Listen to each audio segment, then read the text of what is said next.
Gloire à Dieu. On va continuer en fait dans le thème. Vous savez, la dernière fois, on a parlé de quoi ?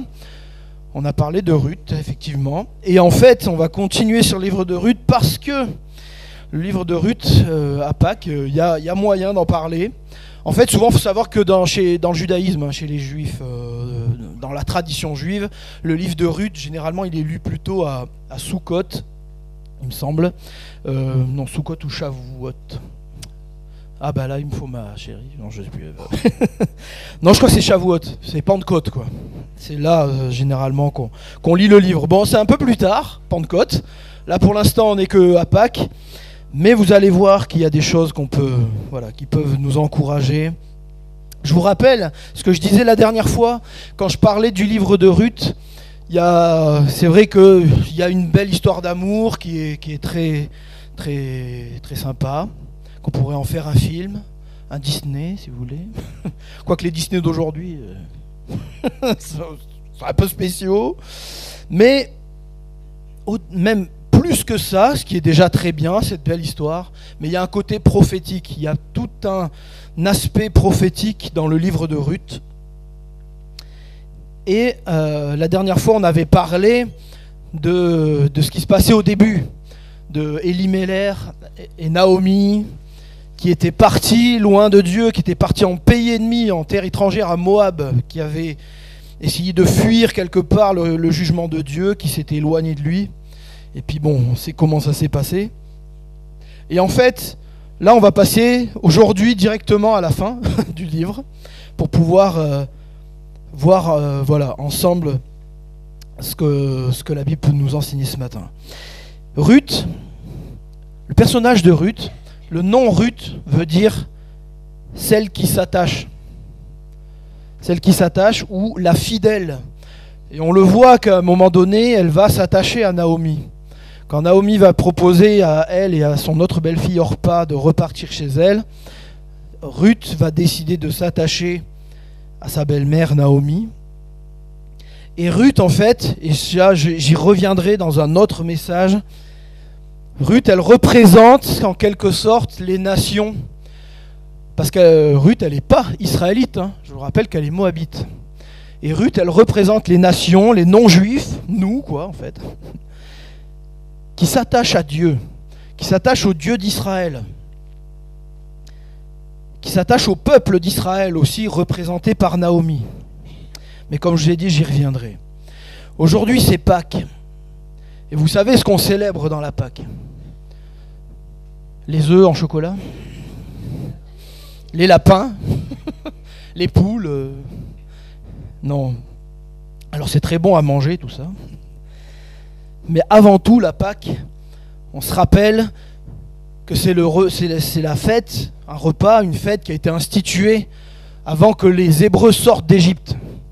Quand les Hébreux étaient esclaves des Égyptiens et que le Seigneur a envoyé les plaies sur l'Égypte et qu'à un moment donné, le Pharaon a dû, face à la dernière plaie dans laquelle il a perdu son fils et que tous les fils aînés du pays sont morts, tous ceux qui n'avaient pas mis le sang d'un agneau sur les linteaux, alors le Pharaon a dit « Ok, vous pouvez partir ».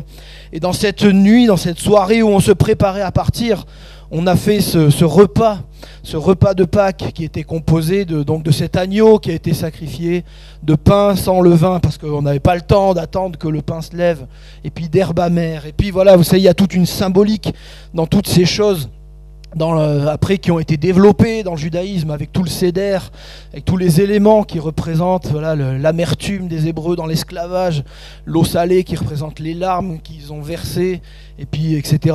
On vous l'a fait ici, de toute façon, on vous l'a expliqué le repas.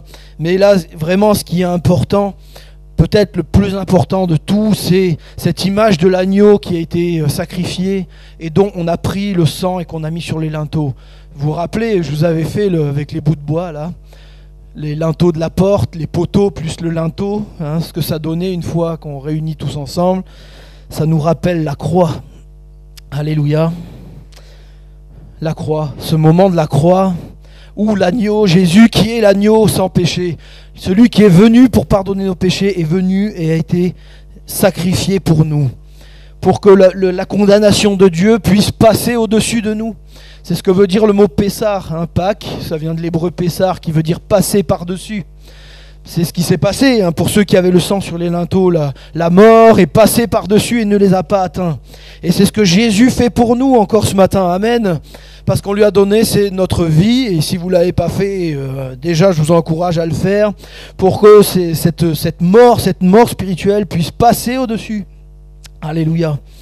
Alors, la croix, elle n'est pas clairement prophétisée ou annoncée dans le livre de Ruth, mais il y a quand même des choses, vous allez voir. Il y a quand même des choses qu'on va pouvoir partager. La notion qui est importante aussi dans la Pâque, au travers de cet agneau et qu'on retrouve dans le livre de Ruth, c'est la notion du Rédempteur. Le Rédempteur, en hébreu, Goël. Un Rédempteur, alors ça peut paraître un mot, un mot un peu scientifique, Rédempteur. En fait, c'est quelqu'un qui rachète. La rédemption, Géoula, en hébreu, donc d'où vient Goël, le Rédempteur. La rédemption, c'est quelque chose d'unique en Israël, dans ce peuple. Dans l'Ancien Testament, à un moment donné, si quelqu'un devenait trop pauvre, qu'il ne pouvait plus assumer de ses affaires, que ça devenait trop compliqué au niveau financier, et qu'il allait tout perdre, alors il devait vendre ses biens aux plus proches parents. C'est le plus proche de ses parents qui devait racheter, d'accord ? C'est pour ça qu'on parle de rachat. Il devait racheter les biens de la personne, de sa famille, et s'en occuper, et ce, jusqu'à l'époque qu'on appelle l'époque du jubilé, c'est-à-dire tous les 70 ans, où la personne devait rendre ensuite, à celui qui avait perdu. Donc la personne qui avait racheté rendait ses biens à la personne. Donc ça, c'est la loi du rachat qu'on trouve dans l'Ancien Testament, la Géoula, la rédemption. Ok ? Vous êtes là ? Ça va ? Vous n'êtes pas perdus ? Ok, super. Vous êtes sauvés alors.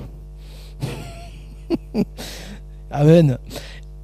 Associé à cette loi, indirectement, il y a une autre loi qu'on appelle la loi du Lévira. Et cette loi-là, c'était le fait que si un homme décédait sans enfant, sa veuve devait épouser son plus proche parent à cette personne qui était décédée. Donc ça ressemble un peu à l'histoire de le plus proche parent qui doit racheter les terres, ou le plus proche parent qui doit épouser la veuve de quelqu'un qui est décédé. Et l'enfant qui va naître de cette union sera en quelque sorte considéré comme celui du défunt mari, pour que en fait l'héritage et son nom ne disparaissent pas d'Israël. Donc il y avait aussi cette loi-là. Donc on a la loi de la rédemption, la loi du Lévira. Ce sont ces deux lois qui prennent place ici dans le récit de Ruth. C'est en quelque sorte un double rachat là, qui a lieu. Donc comme je vous disais, le Goël, le Rédempteur, l'aspect de la rédemption, c'est un thème commun à la Pâque et au livre de Ruth. La première mention qui est faite dans le livre de Ruth, c'est au chapitre 2, verset 20, quand Noémie va dire à Ruth qu'il soit béni de l'Éternel, qui n'abandonne pas, donc elle parle de Boaz, qui n'abandonne pas sa bienveillance envers les vivants et les morts. Cet homme est notre proche parent, lui dit encore Noémie. Il est de ceux qui ont envers nous devoir de rachat. Donc c'est la première fois dans le texte où le mot rachat, Géoula, est cité. Je vous ai parlé de ce personnage, je viens de citer un personnage qui s'appelle Boaz. Boaz ou Boz, selon les traductions. Dans le livre de Ruth, vous l'avez compris, tous les noms sont symboliques. On a vu avec Elimelech qui voulait dire « Dieu est mon roi », alors que Dieu n'était finalement pas son roi.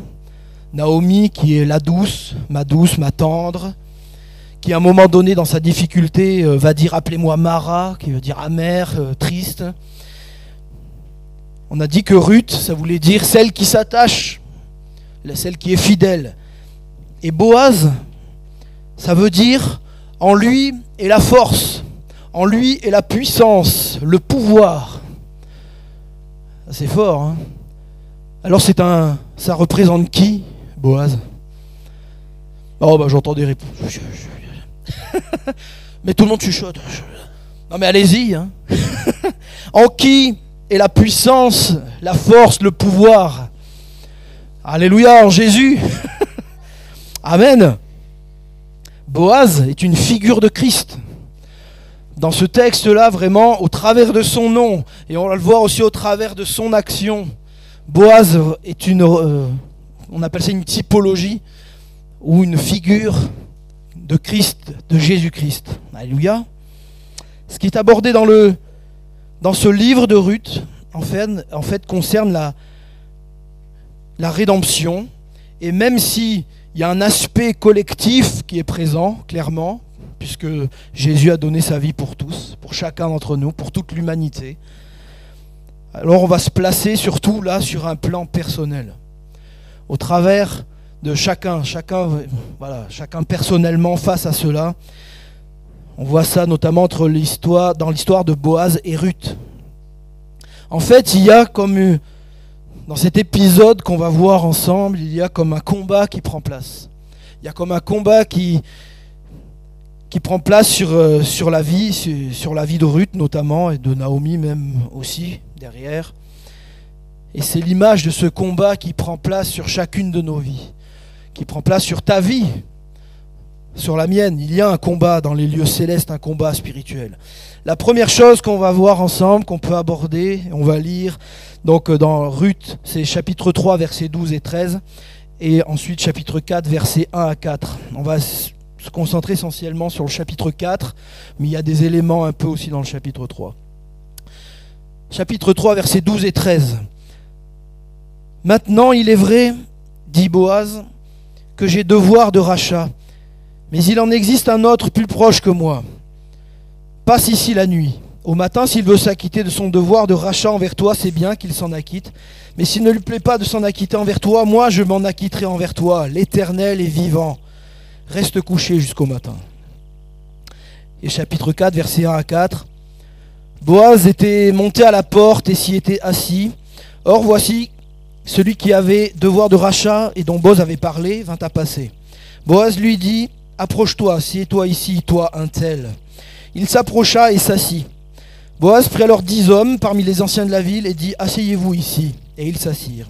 Puis il dit à celui qui avait le devoir de rachat, Noémie, revenue de la campagne de Moab, a mis en vente la pièce de terre qui appartenait à notre frère Elimelech. Et moi j'ai pensé à t'en informer et te dire, fais-en acquisition en présence de ceux qui siègent et des anciens de mon peuple. Si tu veux racheter, rachète. Si tu ne rachètes pas, déclare-le-moi que je le sache, car il n'y a personne à part toi qui ait ce devoir. Je ne l'ai qu'après toi. Il répondit, c'est moi qui rachèterai. Ah, on tombe là face à un problème. Il y a une difficulté qui se présente. Il y a 2 rédempteurs. Ça fait bizarre de dire ça, mais rappelez-vous ce que ça veut dire rédempteur. Ça veut dire celui qui rachète. Et là, dans ce cas, on se retrouve avec 2 rédempteurs qui sont là. Alors je ne sais pas vous, mais ce qui saute aux yeux assez rapidement quand on regarde ce passage, ces quelques versets, c'est l'absence du nom de ce fameux personnage, de ce 2e rédempteur, qui a dans l'histoire priorité sur Boaz, dont il est dans la question du rachat là. Il est nommé toi un tel. Et c'est pas un hasard. C'est pas un hasard si ce qui a écrit le texte a donné ce nom à ce personnage un tel. L'expression hébraïque pour parler de lui, c'est Ploni Almoni. Ploni Almoni, c'est comme ça qu'on va l'appeler maintenant, ça sera son nom. Ploni Almoni, c'est un tel, quoi. C'est tout, voilà, c'est à quiconque. Ça veut dire une personne lambda, un sans nom. Et en fait, il faut que vous sachiez que dans la Bible, j'ai parlé tout à l'heure dans la loi du Lévira, du fait que quelqu'un, quand il meurt, il faut que quelqu'un de la famille se marie avec la veuve pour que l'héritage ne disparaisse pas et que son nom ne disparaisse pas. Et dans cette culture-là, de cette époque, le nom, c'est très important. Avoir un nom, c'est vraiment C'est une identité forte, c'est quelque chose d'essentiel dans cette société. Et là, on voit ce personnage, il n'a pas de nom. Et en fait, ne pas avoir de nom dans cette époque, ou en tout cas dans le texte biblique, c'est quelque chose de négatif.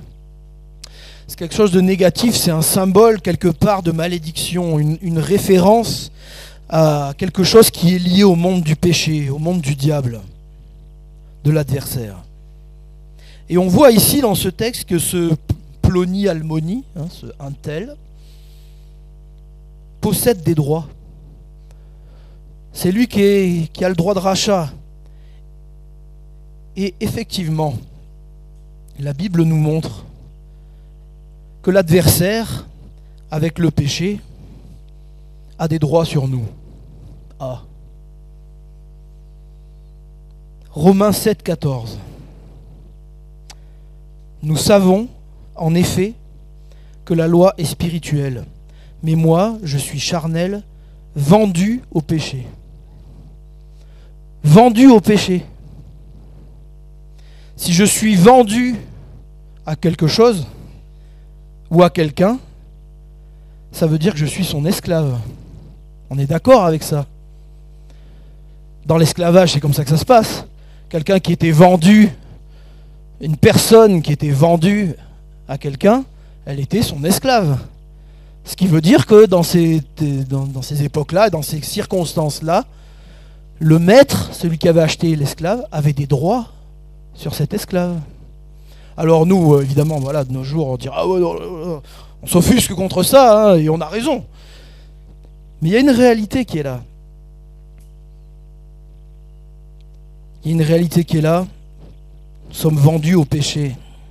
Éphésiens 2, versets 1 et 2 nous dit, quant à vous, vous étiez morts à cause de vos fautes et de vos péchés, que vous pratiquiez autrefois conformément à la façon de vivre de ce monde, conformément au prince de la puissance de l'air, c'est-à-dire le diable, celui qu'on appelle le prince de la puissance de l'air, c'est le diable, c'est l'adversaire, de l'esprit qui est actuellement à l'œuvre parmi les hommes rebelles. On le voit, le diable, quelque part, et même si on n'en a pas envie, et même si ça nous choque, à cause du péché dans le monde, le diable a des droits, quelque part. Le péché qui est lié, tout ce monde-là, de l'adversaire et du péché, il a des droits sur l'être humain à cause de la désobéissance de l'être humain. Et même dans l'épisode, dans la tentation de Jésus dans le désert, on voit le diable qui va dire à Jésus, je te donnerai, dans Luc 4, verset 6, je te donnerai tout ce pouvoir et la gloire de ces royaumes, car elle m'a été remise, et je la donne à qui je veux. Bon, elle lui a été remise en quelque sorte par les êtres humains qui, quand ils ont péché, qui se sont séparés de Dieu. C'est comme si on avait remis les clés en fait. Voilà, c'est comme si on lui avait remis les clés. C'est pas Dieu qui lui a donné. C'est pas Dieu qui a dit bon tiens maintenant tiens Satan je te donne. Non non, il l'a prise. Il a pris cette gloire, ce pouvoir là parce que l'être humain lui a donné. Ah, vous êtes bien sage là. Ça vous a mis un coup. On remarque d'ailleurs que Jésus, dans cet épisode, répond sur la question de l'adoration. Puisque dans la suite du verset, le diable va lui dire « Si donc tu te prosternes devant moi, elle sera toute à toi », en parlant de cette gloire. Jésus répond sur la question de l'adoration. Il dit qu'on adorera le Seigneur Dieu seul. Mais il ne répond pas sur ce que le diable a dit avant quand il parle de la gloire qui lui a été remise. Il ne reprend pas le diable sur la première partie du verset. Il ne dit pas non, c'est pas à toi, tu l'as volé. Et voilà quelque part ce qu'est de façon symbolique ce fameux personnage, Ploni Almoni, ce un tel qui a un droit sur la situation, un droit de rachat. À cause du péché, À cause du fait que nous sommes pécheurs, et Paul le rappelle, il n'y a pas de juste, pas même un seul, nous sommes tous pécheurs. Eh bien, à cause du péché, l'adversaire revendique des droits sur nos vies. Il les revendique. Et en quelque sorte, il peut le faire. Et il est celui qui va tenter, comme ça, de faire barrage au plan de Dieu, en revendiquant ses droits. Non, lui, elle, m'appartient. Vous savez, il y a même un épisode où il a été contesté, le corps de quelqu'un dans le ciel. Il parle de Josué aussi, qui avait sa robe sale, et le diable qui l'accusait. Vous savez, le diable, Satan, c'est pas, je le dis souvent, hein, c'est devenu à la longue un nom propre. Mais Satan, avant tout, c'est un qualificatif, ça veut dire l'adversaire. Et le diable, ça veut dire l'accusateur. Voilà ce qu'il fait. Il est contre, il accuse, parce qu'il revendique des droits.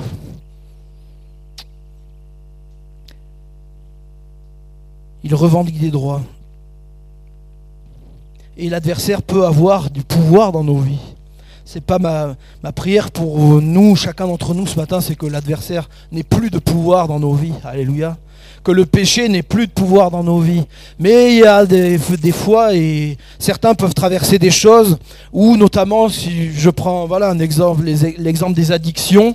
Les addictions sont des moyens par lesquels l'adversaire a du pouvoir, de l'emprise dans nos vies.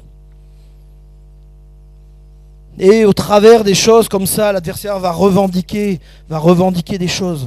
Et on va arriver dans un deuxième temps à une confrontation. Il va y avoir une confrontation qui va prendre place. En parlant du droit de rachat concernant Ruth, dans le chapitre 3, verset 13, Boaz va dire « Moi, on l'a lu tout à l'heure, moi je m'en acquitterai envers toi, l'Éternel est vivant. » Boaz, il n'est pas si ça passe, c'est cool quoi. Il n'est pas dans une attitude de se dire pourquoi pas, Ruth, je vais tenter le truc quoi. Et puis bon, on verra ce qui va se passer. Il fait une promesse. Il lui dit je m'en acquitterai envers toi. Et il finit en disant l'Éternel est vivant. C'est comme s'il marquait en fait sa promesse, qu'il mettait ça sous les yeux du Seigneur en fait, sous les yeux de Dieu, de dire moi je vais le faire. Et on sent bien ici qu'au travers de ses intentions, Boaz est dans une confiance en Dieu, qu'il a confiance que le Seigneur va accomplir ses plans. Amen.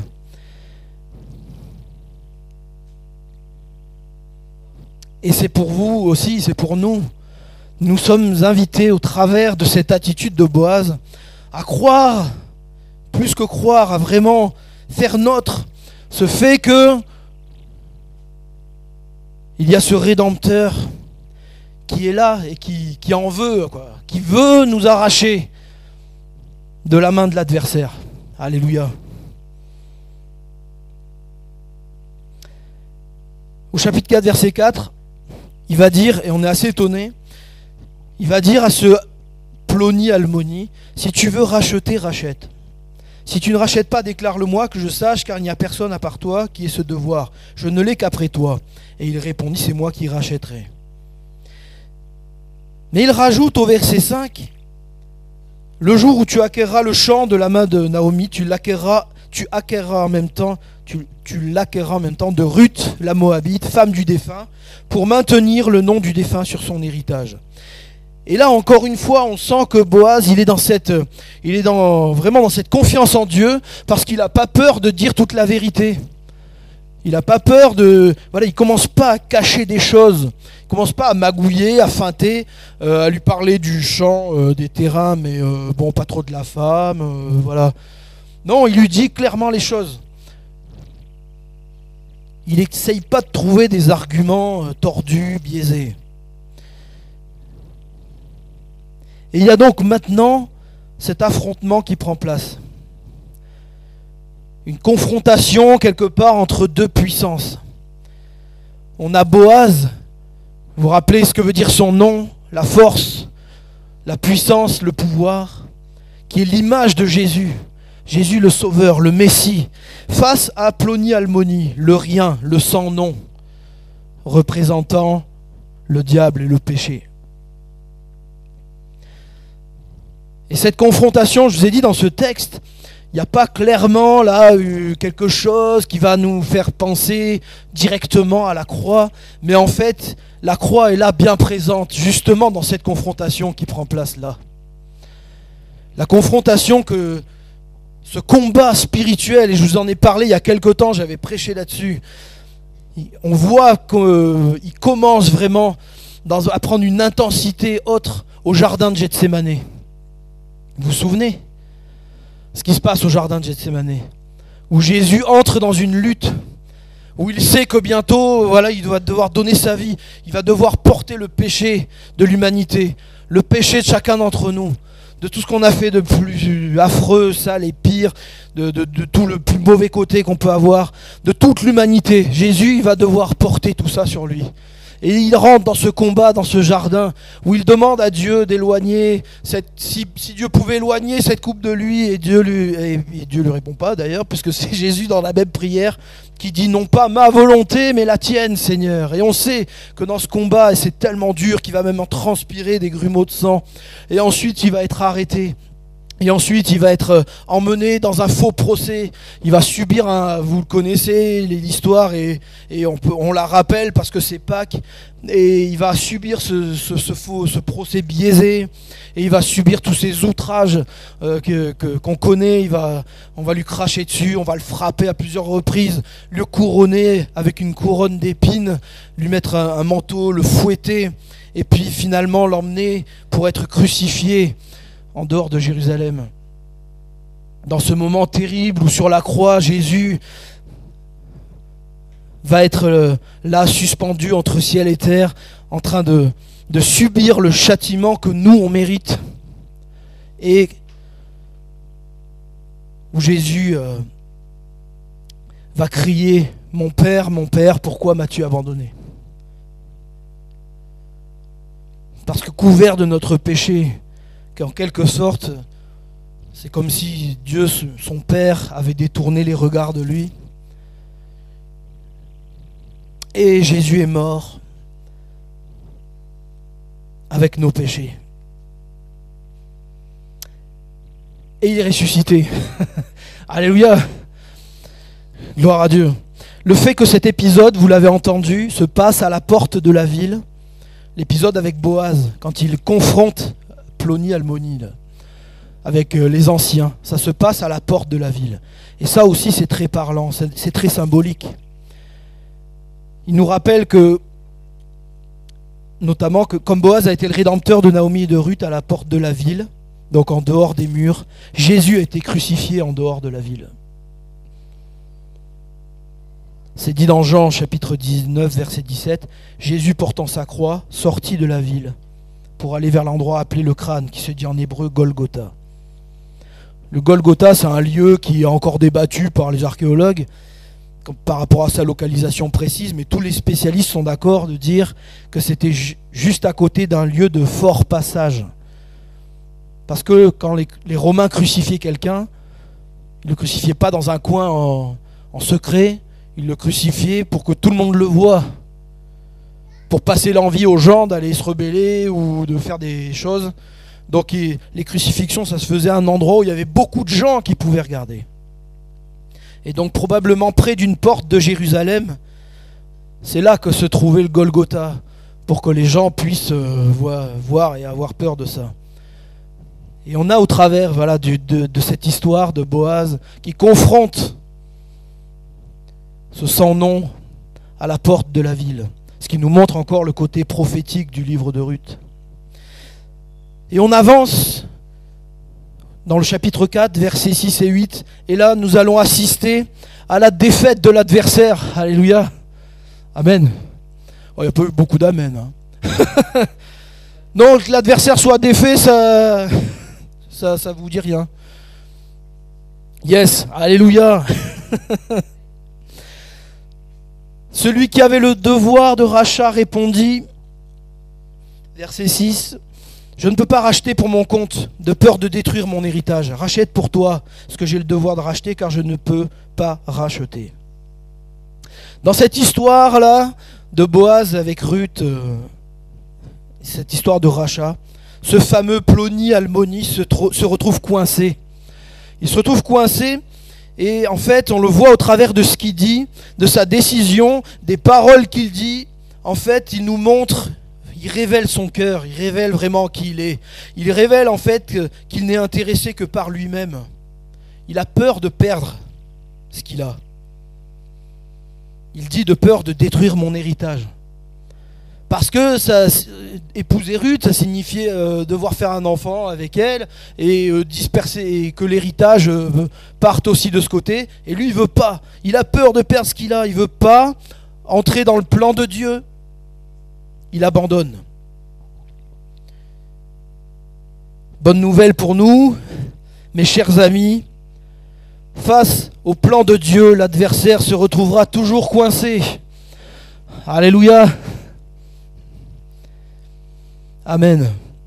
Et plus que ça, à la croix, quand Jésus donne sa vie à la croix, ce qu'on veut rappeler encore ce matin, et aussi on va prendre du temps pour louer, remercier le Seigneur pour ça. Quand Jésus donne sa vie à la croix pour toi, pour moi, l'adversaire s'est pas juste retrouvé coincé, mais il s'est retrouvé battu, perdant, humilié. Alléluia. Et l'humiliation de l'adversaire battu, elle est exprimée dans le texte de Ruth. Là encore une fois, on n'a pas l'habitude, on se dit oh bon, c'est où ça?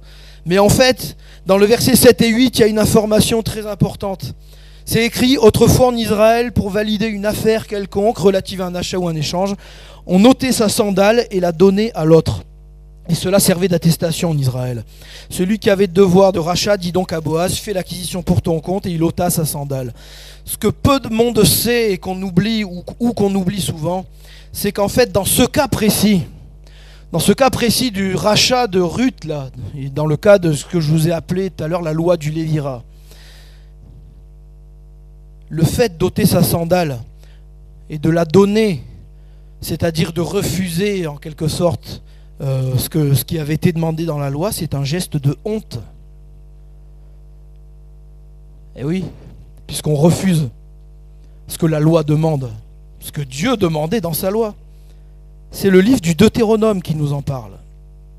Deutéronome 25, versets 5 à 10. Lorsque des frères habiteront ensemble, si l'un d'entre eux meurt sans laisser de fils, la femme du défunt ne se mariera pas au dehors avec un étranger, mais son beau-frère ira vers elle, la prendra pour femme et l'épousera comme beau-frère. Le premier-né qu'elle enfantera portera le nom du frère défunt, afin que son nom ne soit pas effacé d'Israël. La loi du Lévira. Si cet homme ne veut pas prendre sa belle-sœur montera à la porte vers les anciens et dira « Mon beau-frère refuse de relever en Israël le nom de son frère, il ne veut pas m'épouser comme beau-frère. Les anciens de la ville l'appelleront et lui parleront. S'il persiste et dit « Je ne veux pas la prendre », alors sa belle-sœur s'approchera de lui en présence des anciens, lui ôtera sa sandale du pied et lui crachera au visage. Elle fera une déclaration en ces termes, « Ainsi sera fait à l'homme qui ne veut pas édifier la maison de son frère. Et le nom dont on l'appellera en Israël sera la maison du déchaussé. » L'histoire ne se passe pas tout à fait comme ça, mais derrière c'est la même chose qui se passe. En fait, Ploni Almoni, en ôtant sa sandale, la donna à Boaz, il se couvre de honte. Il se couvre de honte devant les anciens de la ville. Et là, on a l'image de l'adversaire qui, à la croix, devant l'œuvre de la croix de Jésus, se retrouve livré en spectacle quand Jésus a triomphé du péché par la croix. Alléluia. Amen. Colossiens 2, versets 13 à 15. Vous qui étiez morts par vos offenses et par l'incirconcision de votre chair, il vous a rendus à la vie avec lui, en nous faisant grâce pour toutes nos offenses. Il a effacé l'acte rédigé contre nous et dont les dispositions nous étaient contraires. Il l'a supprimé en le clouant à la croix. Il a dépouillé les principautés, les pouvoirs, il les a publiquement livrés en spectacle en triomphant d'eux par la croix. Amen. Et vous voyez, dans Ruth, on a cet événement-là qui est prophétisé quelque part. Une image de ce que Jésus a accompli. Et quand nous nous soumettons à Dieu, quand nous nous soumettons à Jésus qui est notre Goël, notre Rédempteur, celui qui nous rachète, et que nous résistons au diable, il fuit loin de nous. Je veux rappeler encore et insister sur ça. On le fait souvent, je sais que papa le fait souvent et moi aussi. Il y a ce verset qui parle de résister au diable et il fuira loin de nous. Mais pour pouvoir résister au diable, il faut se soumettre à Dieu d'abord. Si on ne se soumet pas à Dieu, si notre vie elle n'est pas remise entre les mains du Rédempteur, de Jésus, de celui qui nous a rachetés, alors vous pourrez essayer de toutes vos forces et du temps que vous voulez de résister au diable. Vous ne pourrez pas.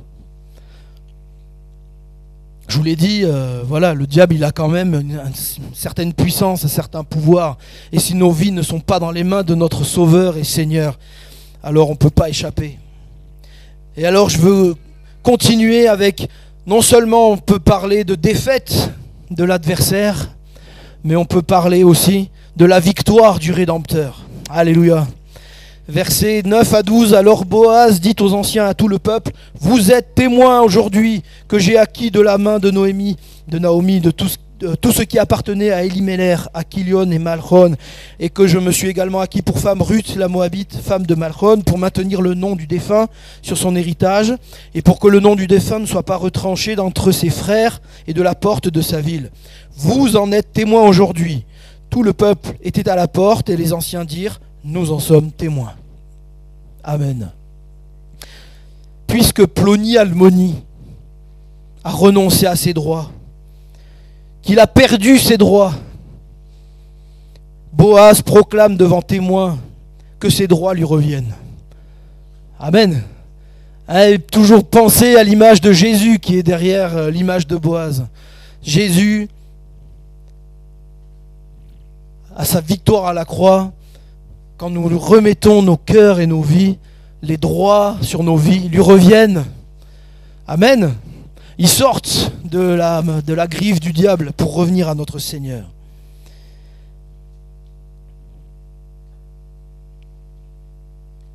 Oui, quand tu as rencontré Jésus, et si tu ne l'as pas fait, vraiment ce matin, je t'invite à le rechercher de tout ton cœur, à vivre cette rencontre avec le Seigneur Jésus qui transforme le cœur ici, tellement pourrait témoigner de nos vies transformées par cette rencontre avec le Rédempteur, le Goël qui est Jésus.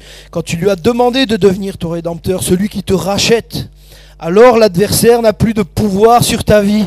Le péché n'a plus de pouvoir sur ta vie. Alléluia. On le croit? Vous ne le croyez pas trop? Bien sûr que la vie reste difficile, et bien sûr qu'on reste des êtres imparfaits, et voilà, il faut marcher jour après jour, par la grâce de Dieu, en tenant ferme, et voilà, on veut pas, on se prend pas non plus pour ce qu'on n'est pas. Mais il y a une réalité qui est là, c'est que quand Jésus a racheté nos vies, alors notre péché, il l'a pris, notre péché, il l'a effacé, et j'aime beaucoup ce passage qui voilà, de l'Ancien Testament, qui est repris aussi dans Jacques, où il parle de Dieu qui a oublié nos fautes, qui a effacé nos transgressions. Et j'aime vraiment ce passage qui touche mon cœur, de me dire que c'est vraiment un miracle de Dieu, une grâce de Dieu, de se dire que Dieu qui est tout puissant, qui sait toutes choses, décide d'oublier nos péchés. Pas juste de les ranger dans un coin de tiroir, en attendant de se dire, ah ben à un moment donné là, quand il faudra, je lui ressortirai ça devant le nez là. Ah, il va comprendre. Hein. Non, Dieu, il n'est pas comme ça. On parle souvent des ministères de scaphandrier. Vous savez, parce que Dieu, dans la Bible, il est question des péchés qui sont jetés au fond de la mer. Et lui, il les jette au fond de la mer, mais pas pour aller les chercher.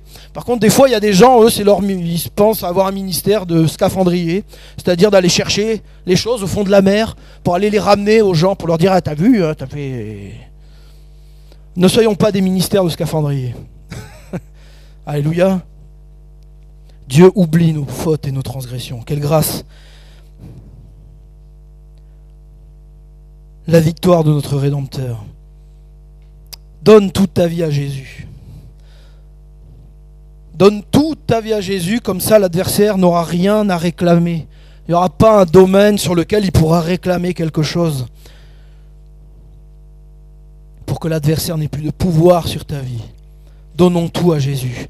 Et par sa résurrection que nous célébrons aujourd'hui, parce que la Pâque, souvent, voilà, on reste beaucoup sur l'aspect c'est la mort de Jésus, le don de sa vie pour nos péchés, etc. C'est vrai, mais dans la Pâque, il y a surtout, avec et aussi la résurrection. Alléluia. La victoire de Jésus sur la mort et sur le péché. Et Jésus nous rappelle que si nous avons fait de lui notre Rédempteur, encore une fois, l'adversaire et le péché n'ont plus de droit sur nous. Amen. Il nous rappelle que les droits du prince de ce monde sont devenus les droits du Fils de Dieu sur nos vies. Amen. Il nous rappelle qu'un jour, il viendra établir son règne éternel. Et c'est ça aussi que nous célébrons au travers de la résurrection, que nous célébrons au travers du repas que nous prenons ensemble et que nous allons prendre tout à l'heure pendant la louange. De nous rappeler que ce roi va venir nous chercher. Alléluia. Il va venir nous chercher ou on va aller le rejoindre, ça c'est selon sa volonté. Mais on va aller dans sa présence pour l'éternité. Alléluia. Je termine. Tout comme les témoins du texte ont reconnu les droits de Boaz sur la famille de Ruth. Nous qui sommes ses enfants, reconnaissons encore aujourd'hui, en ce jour de Pâques, que le Seigneur Jésus est celui qui a accompli la rédemption, le rachat. Nous voulons le reconnaître encore, lui dire merci. Nous reconnaissons encore qu'il est le roi, qu'il règne sur toutes choses, qu'il règne sur l'univers entier et qu'il règne dans nos vies en particulier. Alléluia. Nous voulons encore l'inviter à régner, ce qui nous ramène d'ailleurs à la prédication de dimanche dernier où on avait parlé d'Elimelech qui voulait dire Dieu est mon roi, et on s'est rendu compte que finalement Dieu n'était pas vraiment son roi, mais qu'au travers on a vu de la notion de repentance que Naomi a vécue. C'est comme s'il y avait une réhabilitation de ce nom. Et au travers de ce qui se passe ici dans cet épisode, avec Boaz qui va épouser Ruth, il y a comme une réhabilitation du nom d'Elimelech. Dieu est mon roi. Que Dieu soit notre roi ce matin. Est-ce que vous voulez que Dieu, encore une fois, soit le roi de vos vies? Moi, je le veux, je le demande au Seigneur. Et tout comme Boaz a demandé aussi, Boaz a été prêt à tout perdre. On l'a dit, il a rien caché face à ce Ploni-Almoni. Il n'a pas, comme je disais, essayé de feinter, de lui cacher des choses. Et Boaz, il a été prêt à tout perdre et finalement à tout gagner. Et Jésus, le plus grand, s'est abaissé jusqu'à nous. Il a été prêt à perdre sa gloire dans le ciel et pour venir sur la terre et pour accomplir la rédemption, pour accomplir le rachat de nos vies. Amen.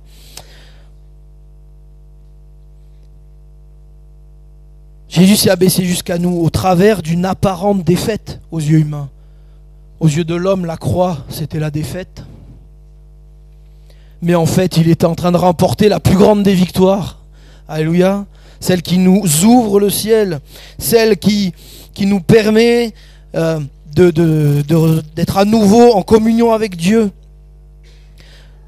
Et comme Ruth et sa famille ont été au bénéfice du rachat effectué par Boaz, la victoire, oui, de Christ à la croix nous donne, et sa résurrection nous donne accès à ce salut merveilleux et éternel en nous rachetant de nos péchés. Amen.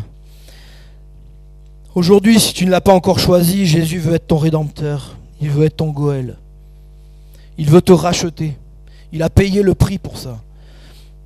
Et toi, tu n'as pas besoin de payer un prix pour ça. La seule chose que tu as à faire, c'est de dire oui, Seigneur Jésus, sois mon Rédempteur. Sois mon sauveur. Il veut te libérer du poids du péché, des accusations de l'adversaire. On l'a dit, l'adversaire, le Ploni-Almoni, vient pour accuser, pour réclamer des droits. Mais donne ta vie à Christ et l'adversaire et le péché n'auront plus de droit sur ta vie. Et aujourd'hui, toi qui connais peut-être encore le Seigneur, si l'adversaire, l'équipe de louange, vous pouvez revenir, si l'adversaire veut encore te rappeler des choses de ton passé, comme s'il venait encore pour réclamer des droits sur ta vie, parce qu'il y a des choses où tu sens que il y a des petits soucis, tu as l'impression qu'il y a cette voix de l'adversaire qui dit tu vois là sur tel domaine t'es pas carré, ça va pas, j'ai des droits encore sur ta vie. Alors rappelle-lui que Jésus t'a racheté. Alléluia. Amen. Que Jésus t'a racheté et que rien ne peut t'arracher de sa main. Alléluia. Et que s'il y a quelque chose encore dans ta vie qui veut te tirer en arrière, qui voudrait te ramener encore quelque part dans les griffes de ce Ploni Almoni là, dépose ça à Jésus encore ce matin. Dépose, le Seigneur est celui qui guérit, le Seigneur est celui qui délivre, on le croit encore ce matin, il l'a fait dans nos vies, dans la vie de beaucoup, dans la mienne. Jésus a payé le prix pour racheter ta vie, alléluia, et il est ressuscité pour que tu puisses en quelque sorte ressusciter toi aussi, avoir une vie nouvelle, gloire à Dieu, amen. On prie le Seigneur ce matin, on peut se lever ensemble, s'il vous plaît. Et vraiment, voilà, dire merci au Seigneur, merci Jésus de ce que tu as accompli, merci pour l'image qu'on voit dans cette histoire, Seigneur, de Boaz, avec Ruth, avec ce personnage qui est là, de comment, Seigneur, tu as... Seigneur Jésus, confronter l'adversaire et comment à la croix tu l'as vaincu et humilié et comment Seigneur tu nous as rachetés au prix de ton sang et de ta vie. Alors encore ce matin Seigneur, on veut te dire merci pour la croix, merci pour la résurrection, merci pour mes frères et sœurs qui sont là et qui peut-être certains ont besoin de ta grâce Seigneur, parce qu'il y a peut-être encore des choses, une voix de l'adversaire qui essaie de leur dire, de les faire douter, de les ramener vers l'arrière.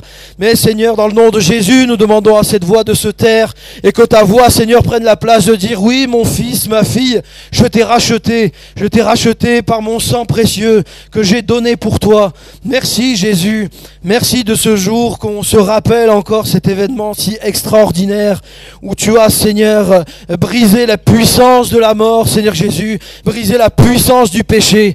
Merci de le faire encore dans nos vies. Et à toi, Seigneur, encore soit toute la gloire, l'honneur et l'adoration de nos cœurs. Et ensemble, tous ensemble, nous disons Amen. Alléluia. Et on va louer le Seigneur maintenant. Alléluia.